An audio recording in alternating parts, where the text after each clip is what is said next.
Vous regardez 64 minutes. Bienvenue si vous nous rejoignez. C'est l'heure de 64 débats consacrés à un vote qui faillit renverser l'histoire du Québec. Il y a 30 ans, jour pour jour, le 30 octobre 1995, les Québécois se prononçaient par référendum pour ou contre la souveraineté, l'indépendance de la province francophone. Le non l'avait emporté d'un cheveu et le Québec est finalement resté canadien d'extrême justesse. Que reste-t-il de cet événement majeur? On en parle avec nos invités. Valérie Lapointe-Gagnon, merci d'être avec nous en direct d'Edmonton, au Canada. Vous êtes professeur agrégé d'histoire au campus Saint-Jean de l'Université de l'Alberta. Vous êtes spécialiste du Canada et du Québec contemporain. Avec nous également pour le décryptage, Jacques Pallard. Merci d'être avec nous en direct de Bordeaux, dans le sud de la France. Vous êtes chercheur au CNRS, le Centre national de la recherche scientifique. Vous avez longtemps travaillé sur le Canada et le Québec. Et en direct de Montréal, notre correspondante Catherine François. Bonjour Catherine. Avant de vous entendre tous les trois, voici la question.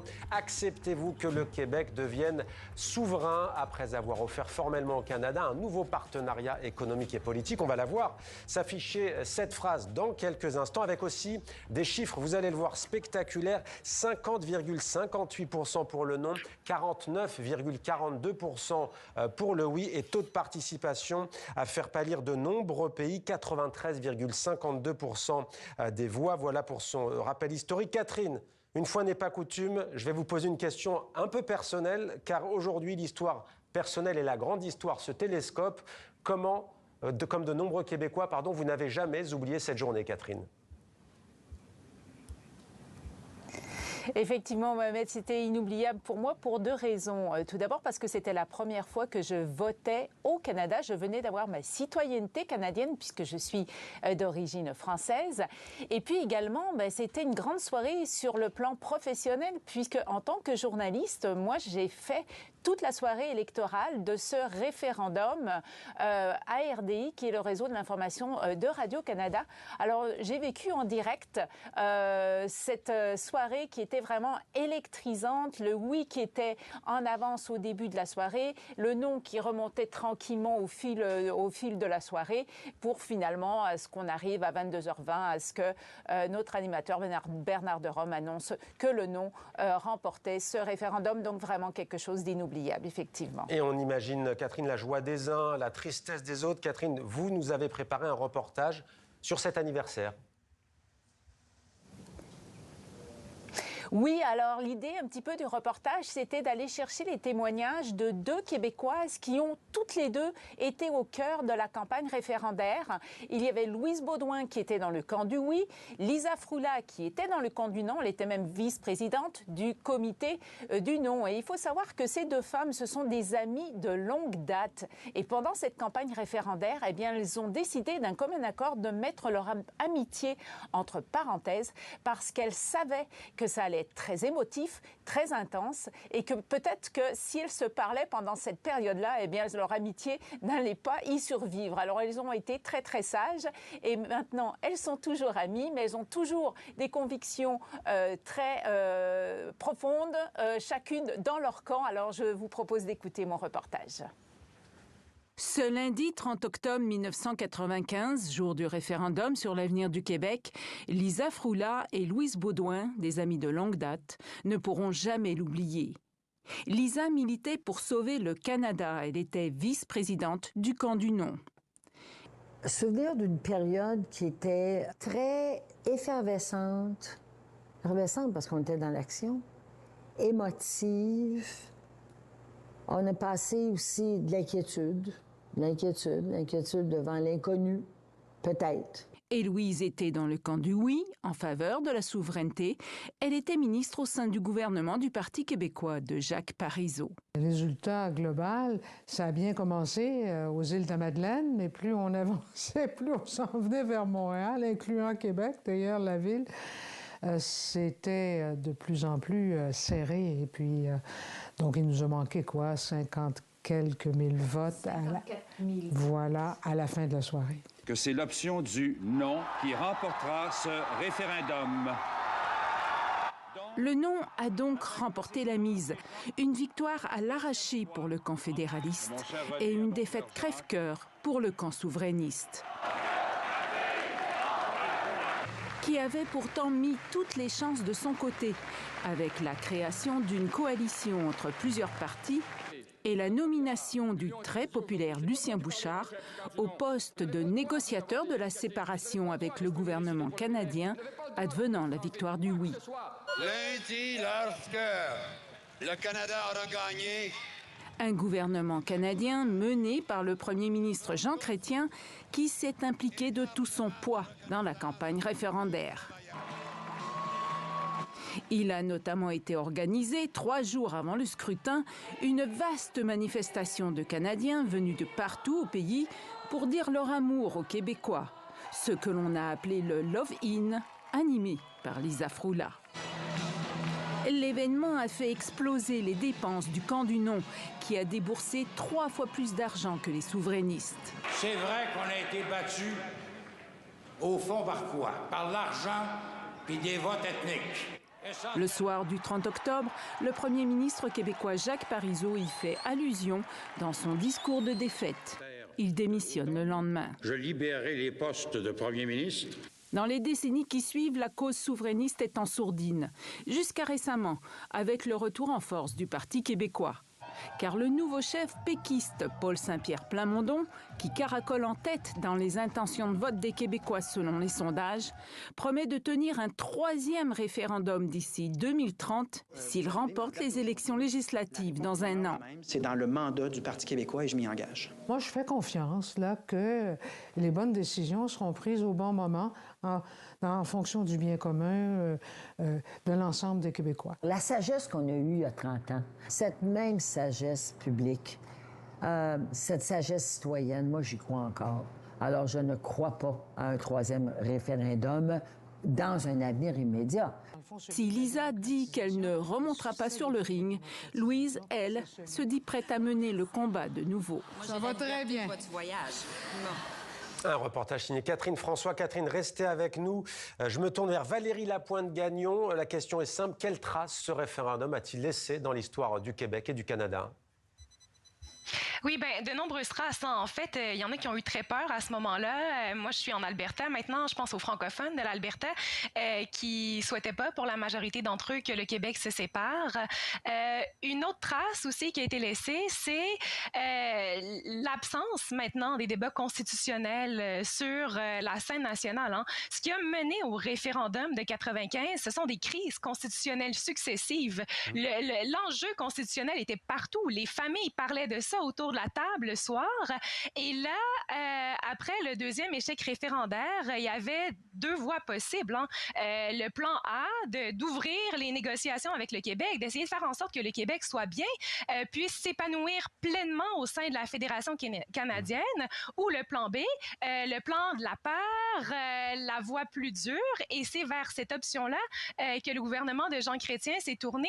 Et après ça, s'en est suivi, on a demandé à la Cour suprême de se pencher sur la question, et il y a eu aussi la loi sur la clarté référendaire qui a fait énormément parler et qui imposait certains critères, notamment une question claire, mais aussi une majorité claire qui dépasserait peut-être du traditionnel 50% plus une voix. Et le Québec a répondu par sa propre loi. Ouais. Et depuis ce temps, on s'entend que le sujet constitutionnel est devenu de plus en plus tabou et de moins en moins présent sur la scène publique. Donc, on n'est pas du tout dans la même logique aujourd'hui qu'on l'était en 95. Alors, juste vraiment, mais un mot pour qu'on donne la parole à Jacques Pallard. Vous disiez les francophones de l'Alberta étaient contre, ils ne voulaient pas couper le cordon avec la mère patrie, si je puis le dire, c'est ça? Oui, c'est sûr que le Québec, c'est le phare de la francophonie au Canada. Hein. C'est un poids immense. Et donc, il y a quand même des liens forts, même si ces liens-là ont été plus difficiles à certains moments. Il y a eu des tensions. Mais ça faisait peur aux francophones. J'en parlais avec certains d'entre eux pas plus tard que la semaine dernière. À quel point ça avait été prenant pour eux, ce moment-là. Puis c'est un moment de tension. Hein. On le voit partout à travers le pays. Il y a des familles qui ont été déchirées, divisées. Madame Beaudoin et Madame Frula ont été grandes et sages de pouvoir préserver leur amitié à travers tout ça. Voilà donc sur cette explication pour les francophones de l'Alberta qui étaient contre. Jacques Pallard, je vous pose la même question à l'échelle de l'histoire. C'est vrai que dès qu'on s'intéresse au Québec, c'est la date à connaître. C'est dans les livres d'histoire, 30 octobre 1995. Oui, c'est vrai. Et parce qu'au fond, on est là dans dans une étape d'une évolution très ardente de négociations constitutionnelles entre Ottawa et Québec depuis ce qu'on a appelé le rapatriement unilatéral de la Constitution canadienne en 1982. Et au fond, c'est sur cette base-là, cette Constitution que le Québec n'a pas encore reconnue, parce qu'il n'a pas été associé au fond à la formulation du texte, que les débats continuent aujourd'hui. Et à la période de 84 à 95, il s'est passé beaucoup de choses. L'arrivée de Brian Mulroney à Ottawa et au fond deux projets. Un projet qui était l'accord du lac Meech, qui devait reconnaître une certaine reconnaissance au Québec comme société distincte et qui a échoué en 90, et l'accord de Charlottetown qui a aussi échoué à la suite d'un référendum en octobre 92. Et le référendum de 95, au fond, c'est une réponse du gouvernement de Jacques Parizeau à cette évolution pour faire pièce, en quelque sorte, à l'échec du premier référendum lancé par René Lévesque en 1980. Merci pour ce point complet et très précis, point historique très, très précieux. Restez avec nous, on poursuit un détour à nouveau à Montréal.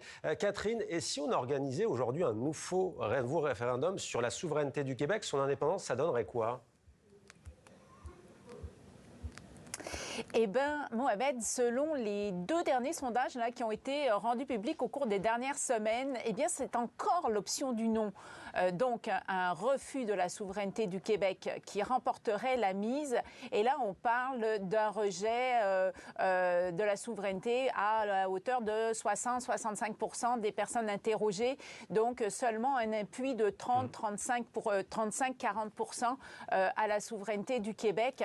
Alors, on va dire que si Paul Saint-Pierre Plamondon veut vraiment faire un troisième référendum d'ici 2030, s'il prend le pouvoir, eh bien, il va avoir toute une côte à remonter.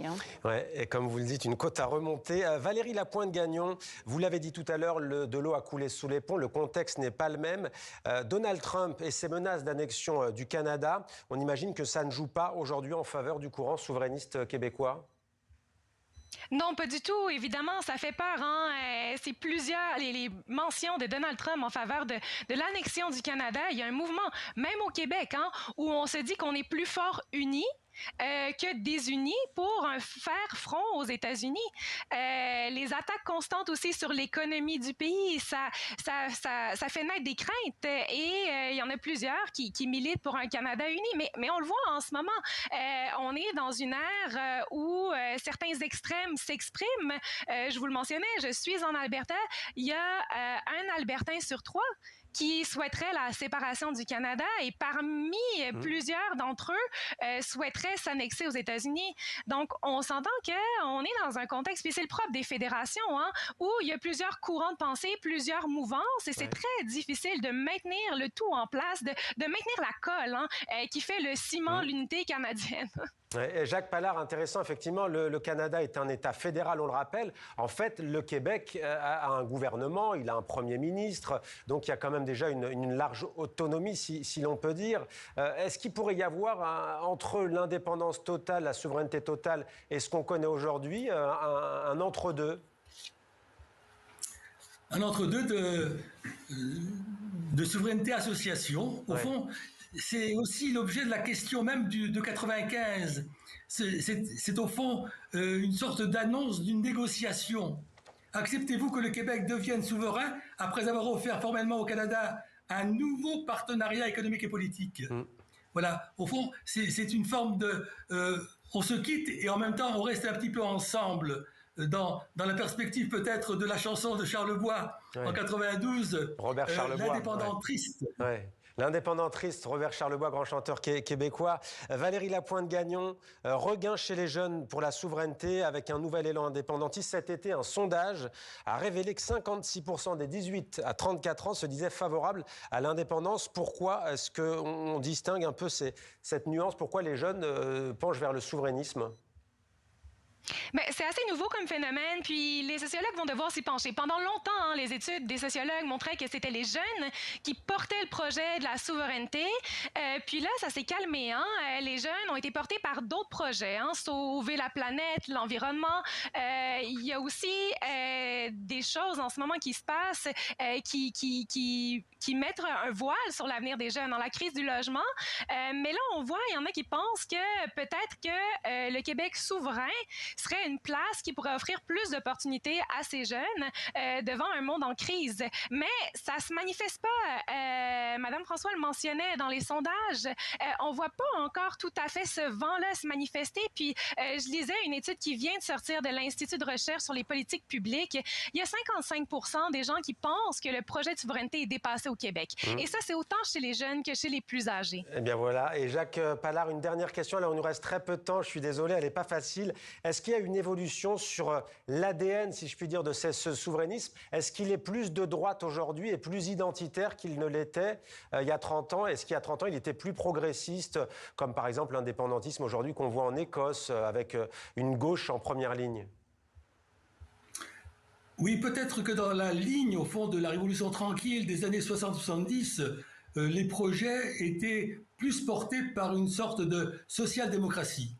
Je pense qu'aujourd'hui, c'est sans doute plus centré, en quelque sorte. Merci. Et qu'un nationalisme civique, aujourd'hui qui a remplacé évidemment un nationalisme ethnique, est aujourd'hui en position peut-être pour se faire plus facilement entendre, et avec une reconnaissance par les jeunes qui peut-être reprennent des souhaits ou des vœux peut-être de leurs grands-parents, en quelque sorte. Je dirais que ça a sauté une génération. Merci beaucoup. Ça a sauté une génération. Passionnant, les deux analyses de Valérie Lapointe-Gagnon et de Jacques Pallard. Merci beaucoup à tous les deux et merci à Catherine François, correspondante de TV5 Monde au Canada. Merci pour votre reportage et pour votre apport.